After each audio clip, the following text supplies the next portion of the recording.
what I realized as I've become more part of the right and conservative, and I do things with Turning Point, or just within the last couple of weeks, I hosted this PragerU gala where DeSantis was speaking. It was at the height of the Don't Say Gay thing, and I'm bringing him on stage. I introduce him to my husband. He immediately says, congratulations on the kids, big smile, picture with us. It's like that shows the difference between community and collective.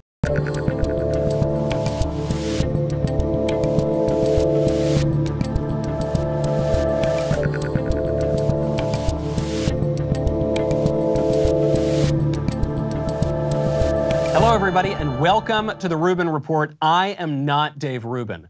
I have sort of coiffed and sprayed hair.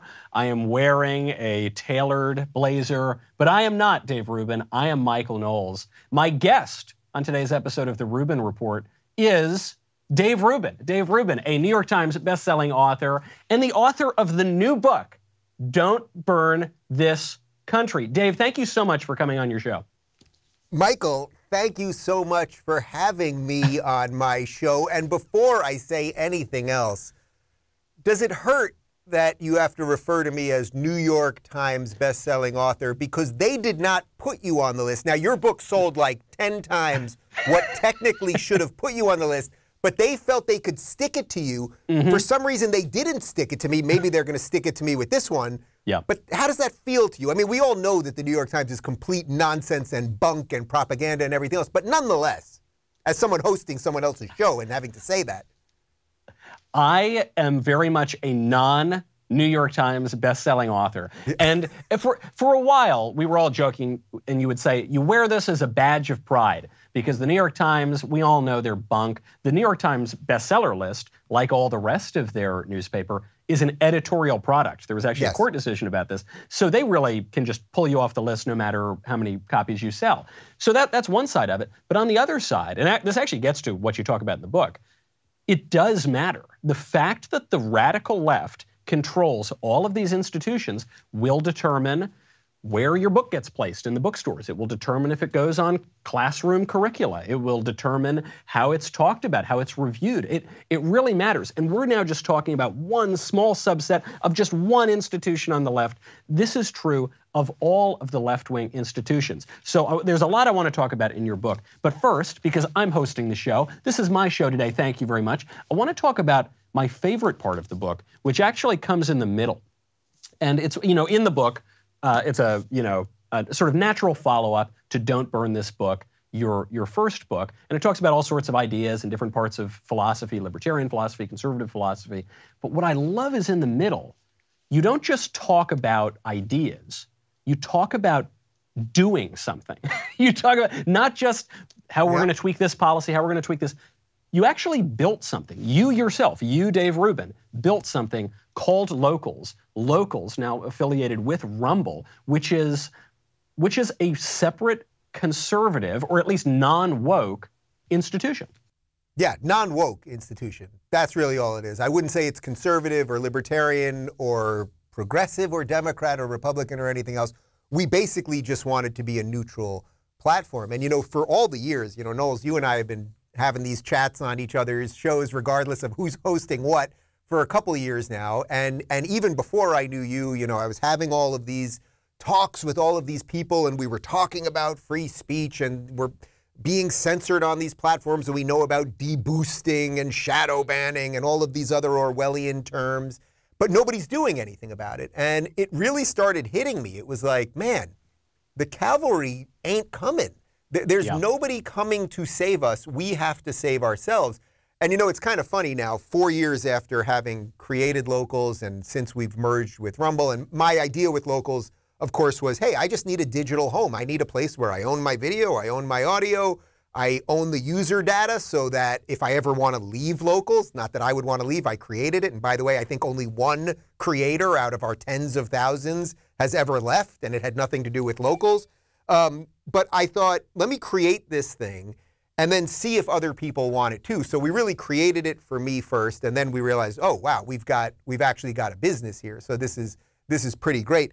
Because otherwise, just talking about the stuff, and this is an ironic position, I suppose, for two guys that talk for a living, You know, at some point, it starts making you crazy, right? If you and I just complain about the Republicans didn't do this and the Democrats did do this and wokeism in schools and gender theory, but we don't actually start building new institutions, at the end of the day, we're going to go nuts. And by the way, that's why a lot of the talking heads that you see over the years, they get progressively crazier, because if you're just screaming about stuff but not changing stuff, you're going to be crazy. And since you are hosting my show, I will say something nice about the fine folks at the Daily Wire. Look, you guys are doing the same freaking thing. What you guys did with Jeremy's razors as an attack, instead of just being attacked, you said, no, we will attack Harry's. They make up this nonsense. It had to do with your tweet.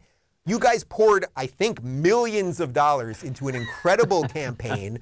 You're now selling your own razors. You're launching a $100 million campaign for Daily Wire Kids. That's very much in line with the ideas of the book. Politicians are not here to save us. You either better figure out a way to save yourself, or you better find some people who can help you save yourself together. Not as a collective, but really as a community. Not as just, oh, I'm a cog in a machine, but as, oh, I have shared values with these people. Let's build some things. That's why I created Locals. That's why we merged with Rumble. That's why we do stuff together. And that's what people are looking for. They're not looking for us to just bicker over marginal tax rates or even the more existential stuff. They're not just watching us to have the endless debate about abortion, which of course we can do and we've done before. They want answers. That's what I'm interested in. Otherwise, Knowles, don't you feel that? Like we would just, don't you feel it if you just do this every day? You just talk about this stuff every day, but you don't do anything. What's going to stop you from just being a complete talking head, screaming lunatic? And there's plenty of those. They're all on MSNBC. That's right. This is something that's really refreshing about the book, but more importantly, it's refreshing about what is happening right now, what you're doing with Locals, what we've done with Jeremy's Razors, and now DW Kids. We're not going to take our kids to Disney World. We're going to take them to Wire World whenever. I shouldn't even say that, because you know Jeremy's going to go dump $50 million into that the minute he even hears the idea. There is this issue on the right, and we're all guilty of it. On the right, on the left, you can take a room of 100 leftists, maybe they have different interests and different points of view. You can get them on board with something. You can get them to work in concert. I mean, that's what we're seeing with the woke corporations and the big tech platforms and the government and the media and the schools. They all get on the same page, no matter what their slight disagreements might be. When you get into a room full of right-wingers, you get, if it's 100 right-wingers, you're going to get 100 different opinions, and they're going to fight tooth and nail over every issue. And a lot of those debates really do matter. A lot of those debates are really important, but they paralyze you. They stop you from doing anything. And so I'm just so happy to see, okay, while we're figuring out whether it's marginal tax rates or it's life and death, while we're doing that, how about we build up some institutions that will even permit us to have that discussion? Well, you know, the thing is, Michael, you know the joke. It's like if you go to a libertarian conference, you know, in essence, you're just going to have, you know, 15 opinions. You're going to have 10 people at the table, 15 opinions on whether you should have driver licenses or not. And then no one ever accomplishes anything, right? So, but there's a reason, there's a fundamental reason that does happen with people on the right and it doesn't happen with people on the left. And it gets to sort of what I just hinted at, the difference between the collective and a community.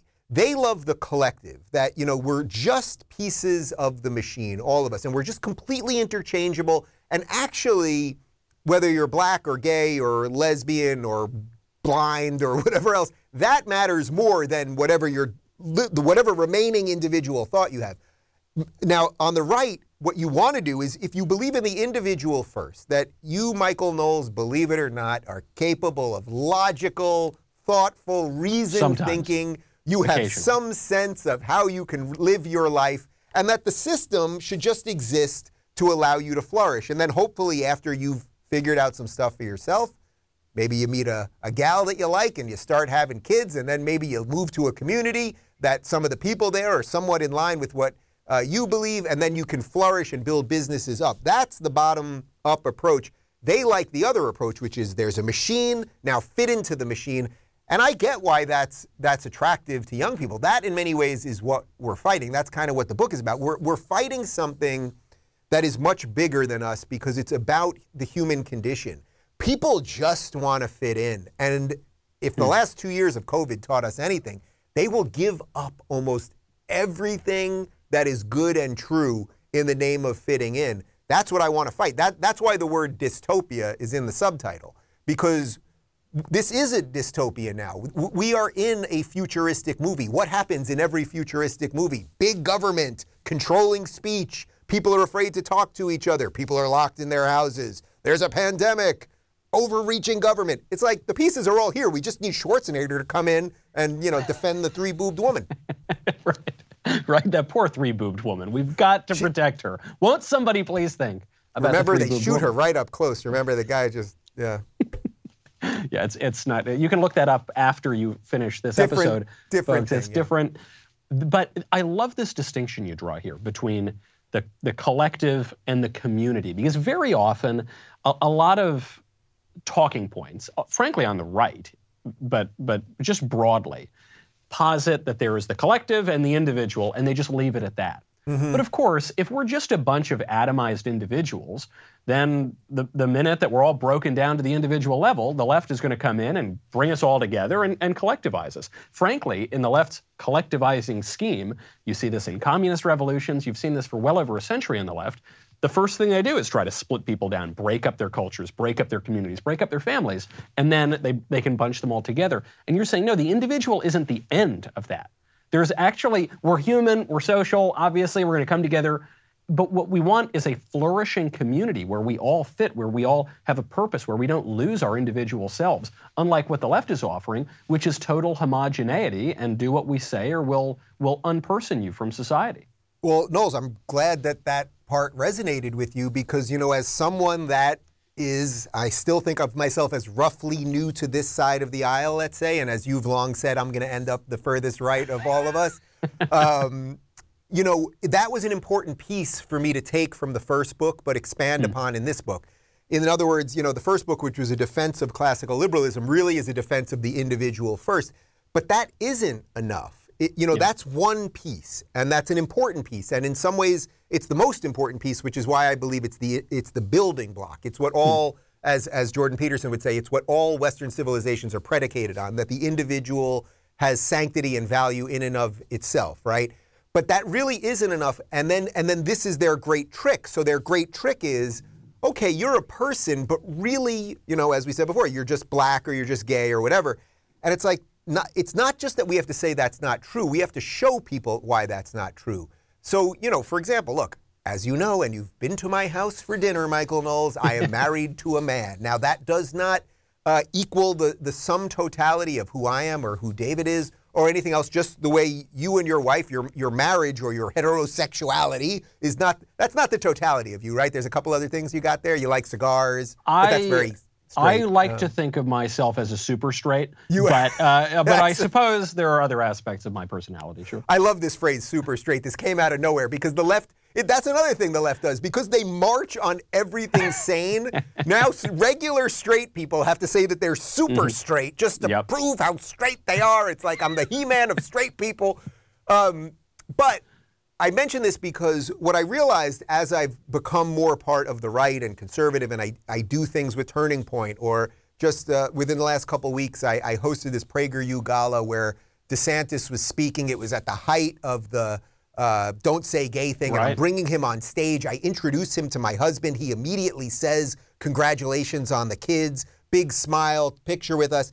It's like that shows the difference between community and collective, because if the right was a bunch of collectivists, what he in essence would want, if you were to believe what they tell you about DeSantis, he would hate gay people, right? He would be completely against gay people, and it wouldn't matter if I agreed with him on everything else. If I did not accept and bow to him at every level, I would be out. But what I have found is I go to these events, I go speak at Liberty University, the largest evangelical school in the United States, in front of 14,000 kids, and they embrace you for that. It doesn't mean we agree on every little thing. It doesn't mean that we're gonna all love each other and not judge in any way. I mean, from a religious perspective, I suppose you should try not to judge, but judgment is part of life. We all judge every second of the day. If someone shady looking is walking down the street, you judge them and move the other way. I mean, you racist, you prejudiced. Oh, sorry, I don't want to interrupt. No, you got it. You got it. But that's what they do. If I just to say that, someone would imply, well, what do you mean they look shady? You must be thinking about their How dare you. ethnicity. Right. And it's like, no, a shady guy. If I saw some guy with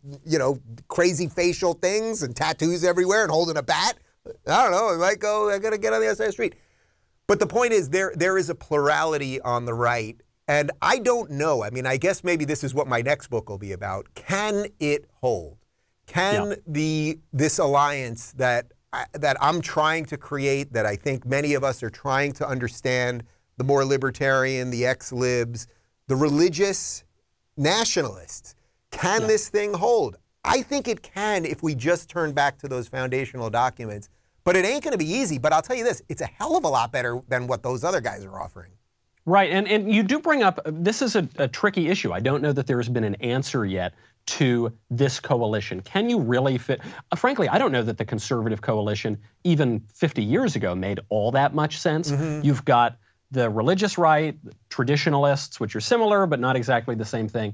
You've got the libertarians, you've got sort of war hawk Democrats. They became kind of what the neoconservative movement of the and you've got all these isms and ists and that, and they all came together during the Cold War to fight the Soviet Union. The traditionalists hated the economic first, I guess, led this thing. But you had the libertarians hated the collectivism. Then second in the coalition, you had the traditionalists and the religious right. They hated the atheism and the iconoclasm of the Soviet Union. Then you had the war hawk Democrats hated the imperial ambitions. And they all came together even though they didn't agree on a whole lot. Well, now, I mean, you're not papering over differences here. There are conservatives who hold to the traditional view of marriage, obviously, who are religious, who check all of these boxes, who simply will not agree with you on your more libertarian positions. And then the question is, can everyone work together to stop the woke threat without giving up their own views in the meantime? So, as I said, I don't know that I have the answer to that fully. Well, I know that I don't have the answer to that. You don't have the answer. None of us do, because it's a work in progress, right? So we're not there yet. And maybe there is no there. Maybe it's just a project that will just continue sort of as long as America is to continue. But what I would say is, generally speaking, right now, in 2022 America, and this very much is the purpose of the book, we have to defeat the woke thing. And we have to give the devil his due. They've done a hell of a lot of damage. They have destroyed so many things, including imploding Disney right now. And I basically despise Star Wars at this point because of what they have done to it. So they've destroyed our educational institutions, our financial institutions. I mean, they've really wreaked havoc over everything. We should acknowledge that. So, okay, there's that. So it's that versus the rest of us, the groups that you just decided. Now, I would argue, in essence, we have to put aside some of our differences while we build the new stuff, while we build the new internet pipes, while we build the new businesses, Jeremy's Razors, while we build the new entertainment companies, payment processors, the whole freaking thing. Now, if we can really build some good things, and of course they're all going to be built in red states, obviously, the question is, after that, if we can get to that there, then what do we do? How do we then, once we've gotten to the promised land, so to speak, now the other issues are going to start popping up again. Wait a minute, you gay married people and you Catholic traditionalists, we've got a problem here, or whatever that is. Now, we're going to have to work through that. Again, I think the founding documents give us the best path forward to that, continuing to base it on individual rights. And I personally respect religious liberty as long as it does not step on my individual liberty. I know that some religious conservatives don't love that, and there's reasons for that, but that's the stuff we have to hash out. That's worthy of hashing out, because the alternative, Michael, is at the end of the day, if we don't do this thing, they won. We get run over. They won. It's over. Congratulations. We're all in the gulag together, and then we're going to really have to live together in small cells and eat gruel, and it's very cold and wet in there, and I don't know that I want to be in there with you, frankly. Well, so since you bring it up, you bring up this word sanctity, you bring up sort of these religious questions, you mention, we've got to hash this out. Cardinal Manning famously said, all politics all human conflict basically is theological at the bottom. One of the more striking points in your book is when we first met each other, Dave, when we first became pals, you were an atheist. Yeah. Today, you are not exactly an atheist. No, I am a believer. There is You're no a question believer. about it. I am willing to say that, Knowles. Yeah. How did it happen? Look, there were a couple things. You know, partly one of the reasons I had never, as an adult, I had never said I was an atheist until about 2000. I think it was, if I remember exactly correctly, it was the fall of 2015. So I am now in 2022, I'm 45 years old. So, you know, this is about 7 years ago. I'm in my late 30s. And I always sort of felt somewhat agnostic, but I always loved logic and reason. I grew up reading all of Carl Sagan's books. So I loved sort of a distant respect for belief in a way, but not like a hardcore belief, something like that. You know, I come from a secular Jewish family that while we did all of the holidays and traditions, which is basically what kept Jews around for 5,000 years, it's different in terms of the belief in God is a little bit different than say a Catholic. Or, well, we like to say secular Judaism is Jew-ish. You know, emphasis on the ish there. Yeah, and by the way, our good friend Dennis Prager has written many books about this, that maybe that thing just can't last that long, that it's not enough to like Seinfeld and eat bagels and all of those things, although those are worthy things. Man, I made an everything bagel with lox the other day. Miami, you can get it. They say it's all in New York and Jersey. I know you're a New Yorker originally. Yes. You can get a good bagel down here in Miami. But because where did the New York Jews go? They've all fled now, right? They're all heading down to the free state of Florida. All the sane ones now are in Florida, and it's just the bananas ones still in New York. But in any essence, in 2015, I started having a bunch of well-known atheists on my show. Primarily Sam Harris was sort of the first one. And I just sort of started going into that world. And for a long time, I never said I was an atheist, but a lot of people just kept saying Dave's an atheist because it was just by the nature of the conversations that I was having. I had Ayaan Hirsi Ali on and Pete Boghossian, who wrote a manual for creating atheists, and Michael Shermer from Skeptic Magazine. I know you know all these guys. Yeah. So I just sort of got sort of caught up in that thing. But then eventually I started saying I was an atheist. I would say a couple things started moving me on this. First off, as you know, a couple years later, I was on tour with Jordan Peterson, and we did 120 shows in 20 countries. And he was not only, I had read 12 Rules for Life, and I had flipped through Maps of Meaning. It's a very intense book. But being on tour with this guy and every night hearing a different speech related to the importance of belief, and that in many ways, whether you believe you are or not, you are a believer. So I don't mean this to attack Sam Harris, for example, but Sam Harris says, you know, he's not a believer, he's an atheist, but it's like he does believe that Trump is the devil. That's where all of his actions over the last couple of years politically seem to come from. I don't really mean that. He might not believe in God, but he does believe in the devil. That's a great observation. I get one. One a show, that's what I always say. Then I heard Jordan say a few things related to belief specifically that I really loved. One of them, you may have heard this, he was on, this is a little bit later actually, so I'm jumping ahead a bit, but he was on Tucker Carlson's Fox Nation show, and he was talking about the nature of belief. And he said that when he was in his early 20s, he decided to tell the truth for the sake of telling the truth. That in essence, that if you told the truth, that would be the best outcome no matter what. Doesn't mean that it would be a good outcome, because obviously you can tell the truth and they might hang you for it. But actually, it would be the best outcome. That's an incredible leap of faith. To believe in truth for truth's sake, there's no tangible reason to believe that. In many cases, there's the reverse of that, because we know what happens to truth tellers, right? You're going to be lambasted, and ask Jesus. There's a lot of things that are bad that are going to happen, right? But I really love that explanation of truth, that truth for truth's sake is a leap of faith in and of itself.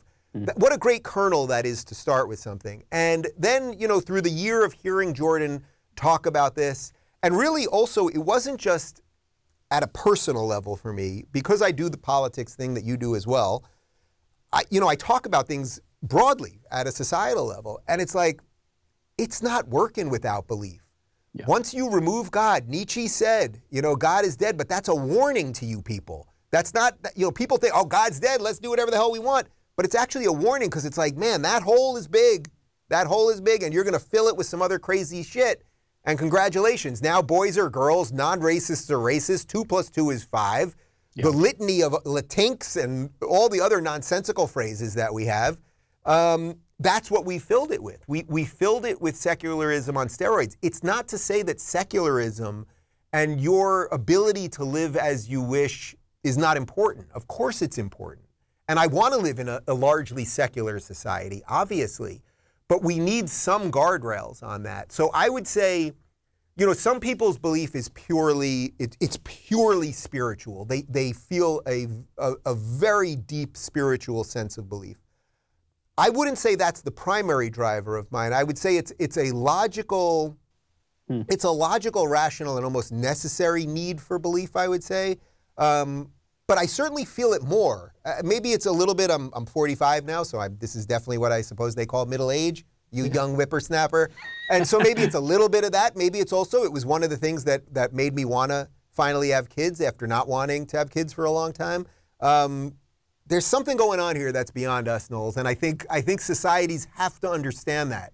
Otherwise, the winds of the day will blow over the whole thing every time. We are in the middle of it right now. No, it's a similar thing. I feel pretty good about that. Yeah, no, I think you're pretty close to it. What you're really close to here is something that so many people on the left refuse to get to, which is humility. It's just saying there's something bigger than me. Maybe I don't have all the answers. Maybe I need to suppress at least some of my interests and desires for the truth, for truth's sake. Similar thing happened to me with you know, I was an atheist for 10 years, and I was pretty hardcore about it. I was pretty firmly atheistic for most of that time, and it was only an intellectual journey. It was only just reading and logic and arguments that took me from, at least that's how it appeared to me at the time, to go from atheist to being open to that question. Now I would say there was a little more spiritually going on too, but it was only after all of that that I started to have really what you'd call religious or spiritual feeling. And as you described, Dave, the more you do it, the more you do it, the more it happens to you, the more you practice these kinds of things. And so this raises then a question for the book. And we're joking about what your next book is. We joke about how you're going to end up to the right of Mussolini, and all of us are going to say, Dave, what are you doing? You got to come further left. But a lot of times, people who are on the left, who then move in more conservative circles, they say, I didn't leave my party left me. And Bill Maher just came out and said this again. And certainly that happens sometimes. But it seems to me, reading your book, something more than that has happened to you. It's not merely, yes, the left has gone completely insane. Yes, they've moved very, very far. But you have changed too. Yeah, well, absolutely I've changed. There's no doubt about that. You know, people used to say, oh, your politics changed so much. And then I sort of had that line, you know, I didn't leave the Democrats left me, or I didn't leave liberalism left me. But, you know, it's funny, when Bill Maher says that now in 2022, it's like, that's what Ronald Reagan said literally 45 years ago, who was once a California Democrat, to ultimately become the sort of standard bearer of, Republican conservatism. So this is something Dennis Prager has talked about for many years as well. And even Shapiro's talked about it. You know, I got Shapiro once 7 years ago on my show to admit that in a perfect world, he basically is a classical liberal. He would never want to be described as a liberal, obviously, and I'm sort of, that was also a little bit, actually, to fully answer your question, I also became sort of exhausted by explaining liberalism. So while at some level, there's nothing that I wrote in the first book that I don't believe anymore.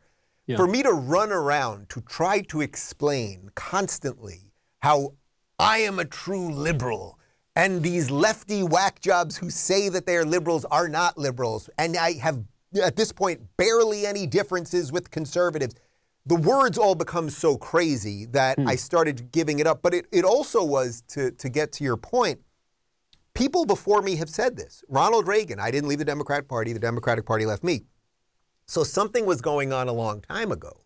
And that does lead to a little bit of the humility. David Horowitz is another, he's like the really famous example of this, because he was a lefty, son of Marxists and communists his whole life.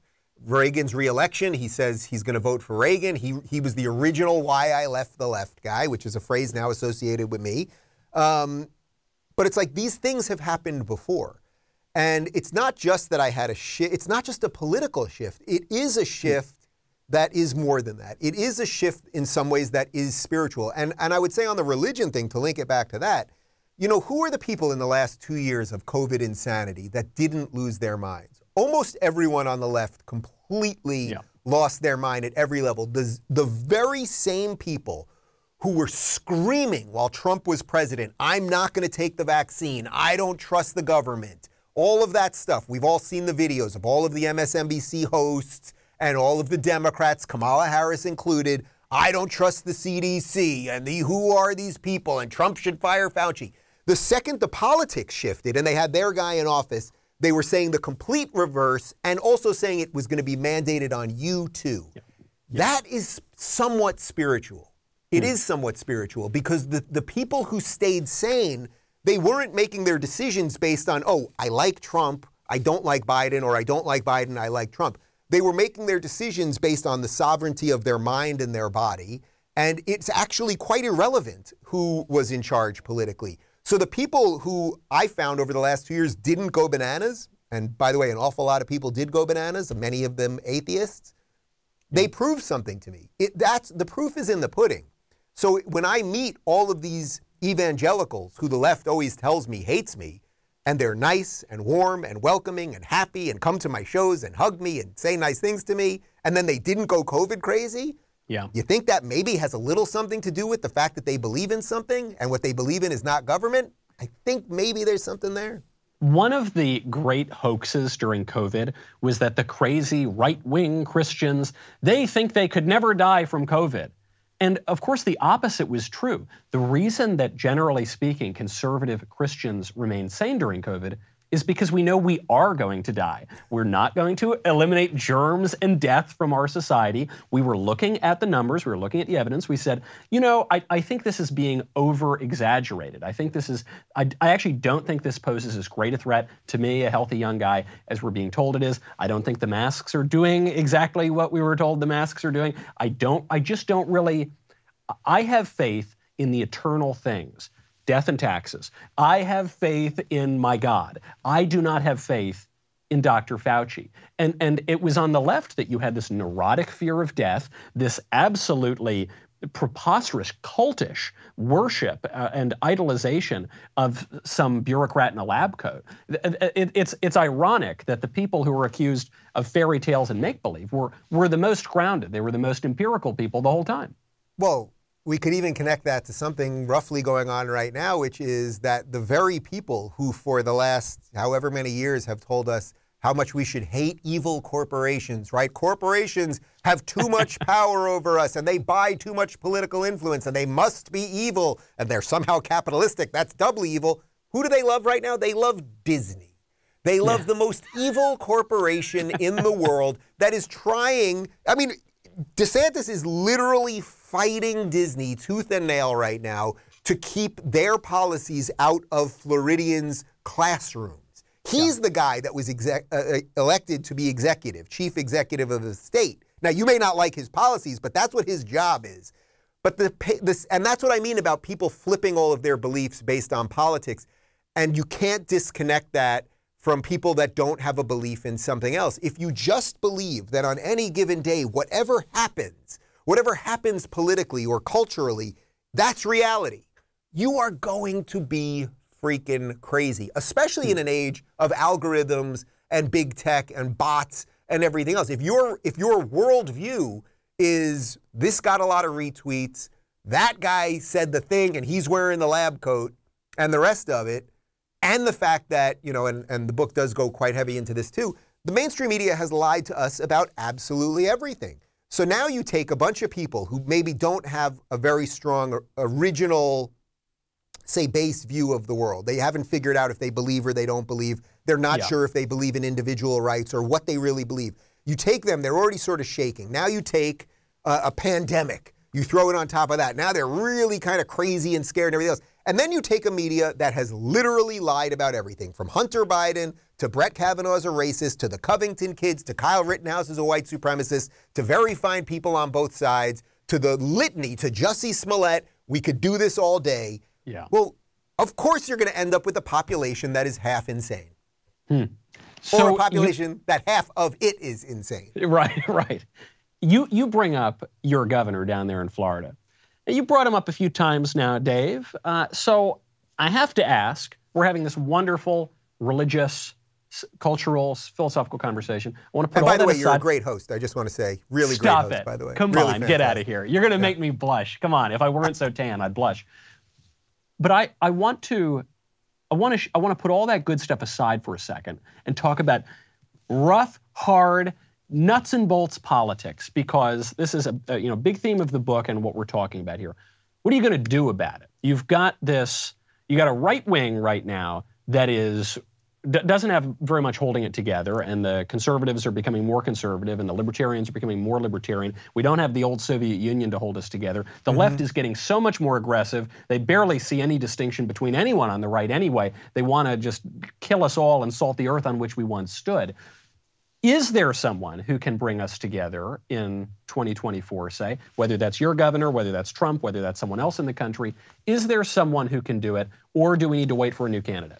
Well, first, as I try to make the argument in the book, politics is not going to save us here. So the stuff that's going to save us is what we started talking about, which is the build new things, figure out your community and your life and all that. However, politics is not nothing. There is a reason that we do this for a living. And even if in the world that you and I, Michael, want to live in, politics should be small enough to fit, in a little box that we can tuck away in our pocket. That's not what we have right now. So we have to fight for that, let's say. And at the end of the day, the size of that thing may be a little bit different for the two of us. I would say this about DeSantis. Look, it is not going to get better than him. It really isn't. In an American context of politics, with a deeply corrupt media, I would say at this point an evil corporate press, you are not going to get a better guy than this. He's 42, 43 years old, military background. He is fearless in fighting the media. I've had dinner with him a few times, and I've spoke to him a couple times, and I've gone to events where he's spoken at. And I can tell you, this guy, he does not want to be king. He does not want to be your ruler. He's a guy that it doesn't even sound at some level like he wants to be president. Like, he really sounds like a guy that should be, and I guess this is a little bit of the Trump thing, that he should be running a business. He's like, I say things, I make decisions, we see what happens, and then, I do it again. He doesn't get affected by polls. He's strong, he's picking the right fights. And I say all this I don't worship politicians. I like and admire the guy, obviously.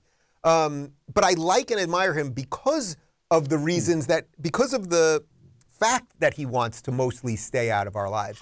The point of the Don't Say Gay Bill H1557, which again has the word gay isn't in it, and they could have just as easily called it the Don't Say Straight Bill, because you're not allowed to talk about straight sex with a second grader, obviously, you morons. The point of the bill was to keep the government out of these things, that state employees shouldn't be discussing these things with kids. It's not more government, it's less government, actually. It's the government reining in what state employees can do. So that, to me, is the type of thing that we want. Now, we have a great problem, I would say, a good problem here in Florida, which is that he's up for re-election, obviously, in November. He's going to win by a landslide. I think he's going to win, and I hope and I believe it will be by a landslide. And then what I hope happens from that is that landslide then really causes the states to start going like dominoes one by, we got the Youngkin win. It was pretty damn close. DeSantis will win by more. Hopefully Texas stays red. Tennessee's obviously going to stay red. You're going to be fine. But then some of the places that could go either way, Colorado, Indiana, that they're going to fully go red. And then it doesn't mean that everyone in those red states is going to have every perfect Republican Party platform. I always remind, and I write about him in the book in a different context, but everyone thinks and knows that Rudy Giuliani obviously is a conservative. Rudy Giuliani happens to be pro-choice, but no one's doubting that he's a conservative and that you would want Rudy Giuliani on your side, regardless of the bad hair dye dripping down his head and some of the yelling and everything else. I mean, he's a good guy. You would want him on your side. He's a fighter. So I want DeSantis to crush here. And then I suppose after crushing here, crushing here, that then he is the best candidate for 24. The Trump thing is what confuses this. Would the best situation be that Trump is the bodyguard, run the rallies, fight for the platform and the party and the country, and let DeSantis go through? That's the best situation. Can Trump do that? Does he want to do that? Does he want to put his ego aside to do that? I'm not sure. And the other problem with the Trump thing, and I look forward to interviewing him again, and I hope if you interview him that you could ask him this directly, which is that the fear with the Trump thing, I think there's two real things, which is one, would the machine allow him to win? Right. Right? Whatever the machine is. Would it even be possible? Right. Would it even be possible? That's number one. And number two, even if you accept that the machine would, whatever I mean by that, the base of the Democrats is so depressed right now. Their candidate has dementia, and the backup woman is I think, has the equivalent, let's say, IQ of maybe a sixth grader. She was polling at 0 in her own party. Yeah. Everything is a mess right now. Inflation, gas prices, they made up the war, the other thing, it's all terrible. But suddenly, if Trump runs, you can probably get 5 million extra people to show up out of the woodwork just because they hate Trump. So Trump really has to acknowledge those things. And again, that's not a knock on Trump. And I really would ask him that to his face, what he thinks about that. But all of that being put aside, I think there's such a rich opportunity for a truly interesting, wide tent Republican Party right now. But it's going to be work for us, man. It really is. I love your point, too, about, yeah, obviously you want a good presidential candidate. You hope it could be this guy or that guy. But even before that, you get a big win in Virginia, and then you get a big win in Florida. And especially in Florida, DeSantis has done a pretty good job selling the political agenda of the parental rights and education bill, of going after these woke corporations. And so you're seeing trickle effects of that all throughout the rest of the country. That's really what we've got to focus on right now. If you can turn the country, if you can turn the states, you're really setting the stage for a much larger national win. Now, we've been talking about Michael, let me just say one thing real quick, because your own life is an example of this. We had that conversation in my backyard in LA where we said we were going to stay and fight. The next day you announced you were leaving and you were moving to Tennessee. Okay, fine. I tried to stay and fight. It was a fool's effort. I accept that. It's all good now. I'm in free Florida. You're in free Tennessee.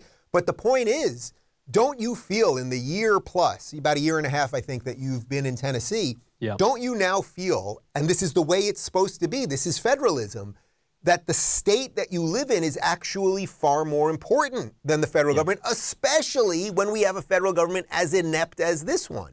So that's all good, actually. I tell my friends who are in LA, I've still got a lot of friends in LA, a lot of friends in New York, I have a lot of friends in the swamp in DC, and they were complaining about the masks in the restaurant, the vaccine requirements, and COVID. When will COVID be over? And I would tell them, I'm sorry, I don't really know what you're talking about. I know what you're talking about because I travel, and so I have to be in DC for a night or two, or New York, or wherever. But in my day-to-day life, COVID has been over for a year now, more than a year now. And so you're totally right on that. It's really important to focus on those states. Hopefully that changes the country. Before we go, you know, the most interesting thing, one, the book is very, very funny. The book represents this very interesting kind of evolution of your thought from the first one to the next one. I hope there's going to be another one. So beyond just predictions about the future of the country or the future of the conservative movement, do you have any predictions, seeing how your views have grown from the first book to the second one? Do you have any inkling, any intuition of where you might be headed in your own thought? Spiritual, cultural, political, and where that next book is going to be? Knowles, you're a fine interviewer. You're a fine interviewer. You Stop it.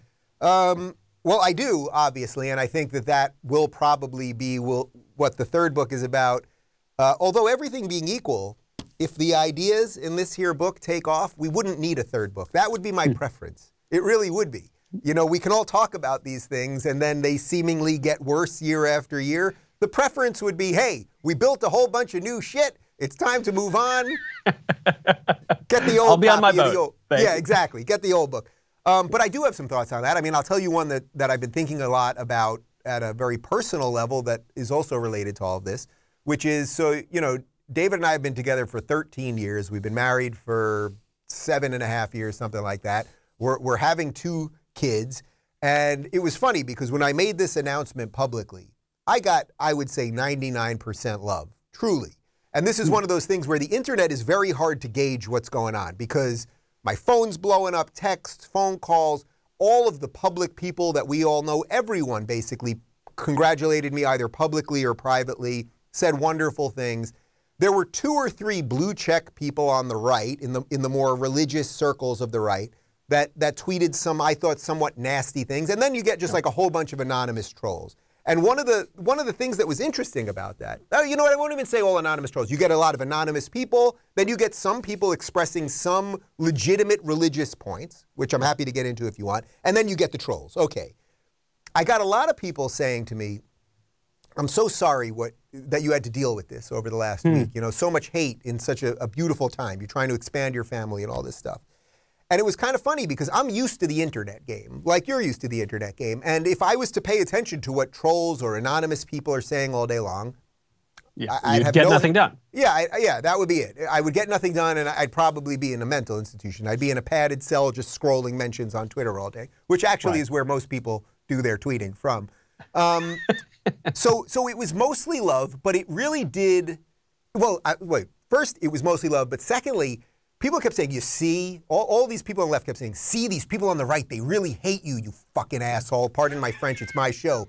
But the reason I say it that way is the people who purport to be the tolerant people, even in a moment like this, were being meaner in a way than the religious people who sometimes weren't acting so religiously. So I got no love, literally no love from anyone on the left. No mainstream gay magazine or MSNBC or whatever said, oh, here's this interesting political commentator who, you know, wrote this best-selling book. He's having kids. That's an interesting cultural moment. No, it was endless hate from them. Nothing but hate. Not one liberal commentator that you and I both know messaged me privately or anything. But I get all this love from the conservatives, and then some trolls come with it. Anyway, I mention this because it did make me think that as we talk about this new alliance, say on the right, well, I'm going to have a family now. And what comes with having a family is very much what's in the book. You're an individual, now you have a community, then you have a larger community around you.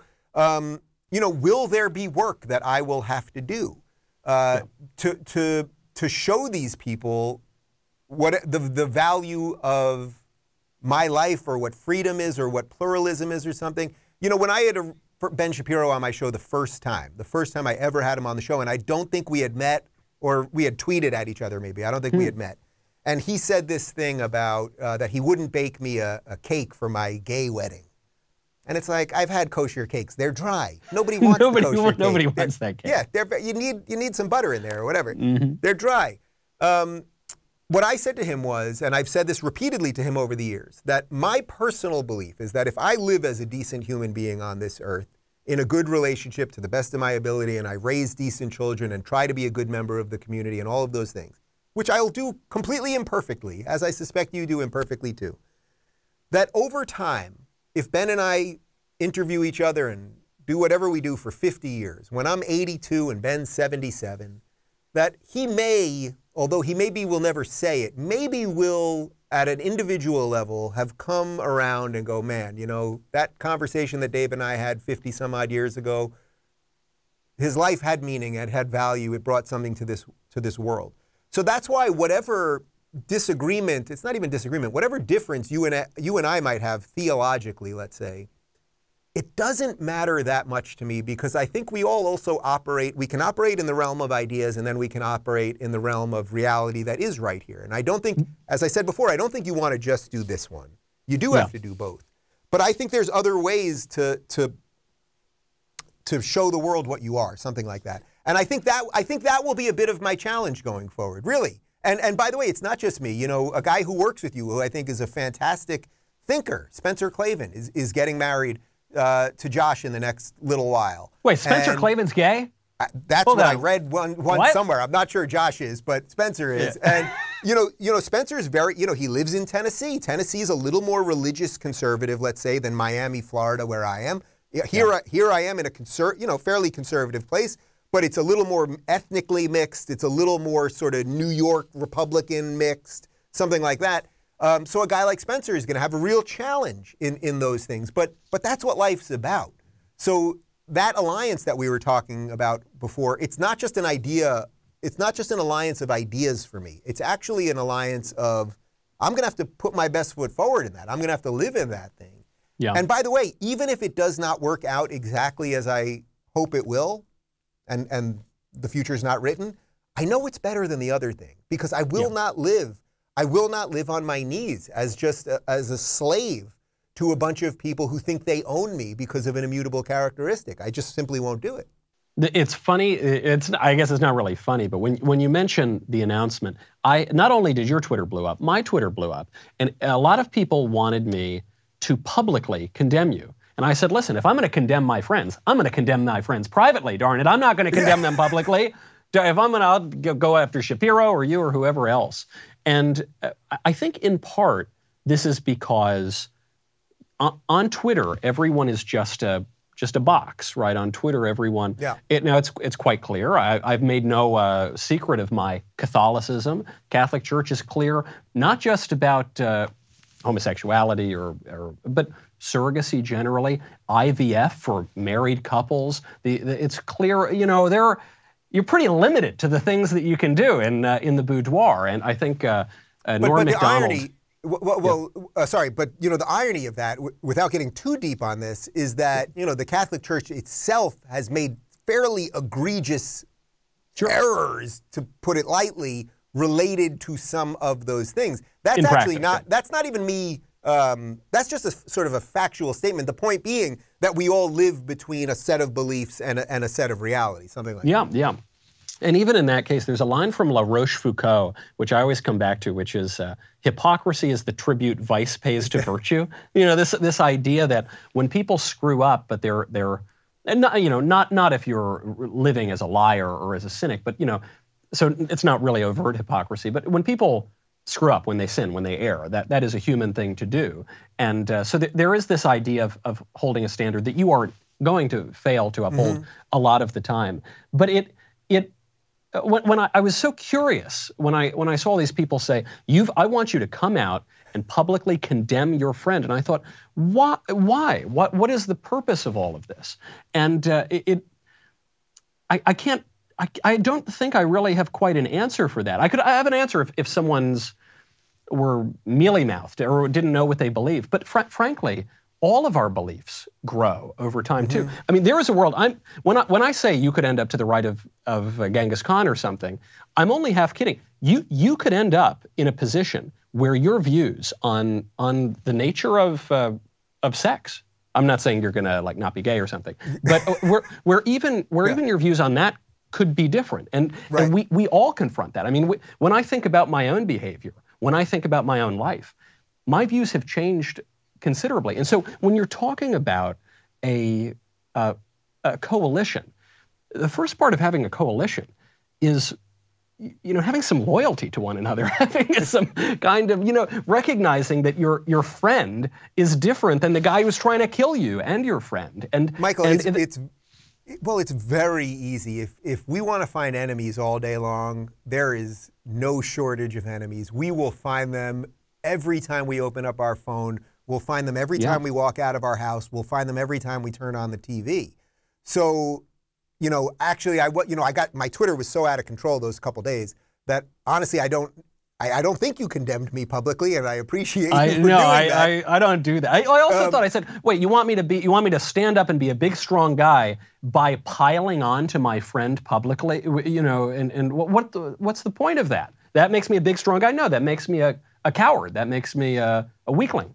But because the other piece of this is how, and this very much is in the book related to the big tech stuff, is that the algorithms and the way we all behave has been so supercharged and dysregulating for all of us. So think about this. Let's make it about another topic altogether. Let's just say you and I were doing a show and we were debating tequila versus bourbon. Scotch. Yeah. Scotch, okay. I'm still a little unclear on the difference between bourbon and Scotch. Do you want to clean that up for me real quick? We absolutely, yes. I mean, I could do it intellectually, but it's better to have a taste. Okay. So let's say we did a video, and I think we did this for the game show on your channel once. I love tequila, you love Scotch. Okay, great. And every time we're together, I have tequila, you have Scotch. Now, we could do that video, and we could agree to disagree and have a ball and be plastered by the end. And let's say that video got 1 million views. And 900,000 people just don't comment. They just don't comment because they're like, oh, I watched it. Rubin likes tequila. Knowles likes scotch. Zippity damn doodah. I'm going, to buy coffee. What happens now is you've got 100,000 people that comment. And out of those 100,000 people, the type of people, we know this, the psychological makeup of the people that comment is going to be more drawn towards the negative. And then the comments that are the most negative are going to be the ones that get the most likes. So then if you now a week passes, it's got 1 million views. It's got, let's say, 100,000 comments. 90,000 of those comments are completely terrible. I like tequila because I'm gay. You like scotch because you're a heterosexual supremacist, blah, blah, blah. All of these awful things. And then the average person, just the average person happens to click on the video. And before they even watch what we're doing, they look at the comment section and all they see is hate. All they see is the endless hate. And that, I think, relates back to exactly what we're talking about. The average person that exists on planet Earth, especially in the United States of America, is just trying to make some sense of this thing and just trying to do it in a way that is hopefully somewhat decent and allows you to, listen to some music you like and eat some food you like and hopefully be with some people you love. That's it. But the internet has, and I mean dysregulated is the word. That's a great point. It has completely skewed our ability to see reality for what it is. So my reality, again, on that day, to link it back, was, oh, I'm getting all this love. My phone's blowing up. I don't pay that much attention to the mentions. And then suddenly, a few hours go by and I see friends texting me say, I'm sorry you're dealing with all the hate. And I'm going, what hate? What hate? It's, So that's one of those things. But Knowles, I do know that while we may disagree on tequila and scotch, we do agree on Frankie Valli. Well, we do agree on Frankie Valli, among other things. One of the all-time greats, a great way to facilitate while you're drinking and chatting. And actually, speaking of one of our drinking buddies, Spencer Klavan, he made this point, he made to me once the same point that you're making right now, which is so much of our political rancor right now is just trying to come to grips with the internet, is just trying to come to grips with this explosion of technology in the way that we can all be manipulated with that. It reminds me, you were talking about that bill in Florida, the Parental Rights and Education Bill.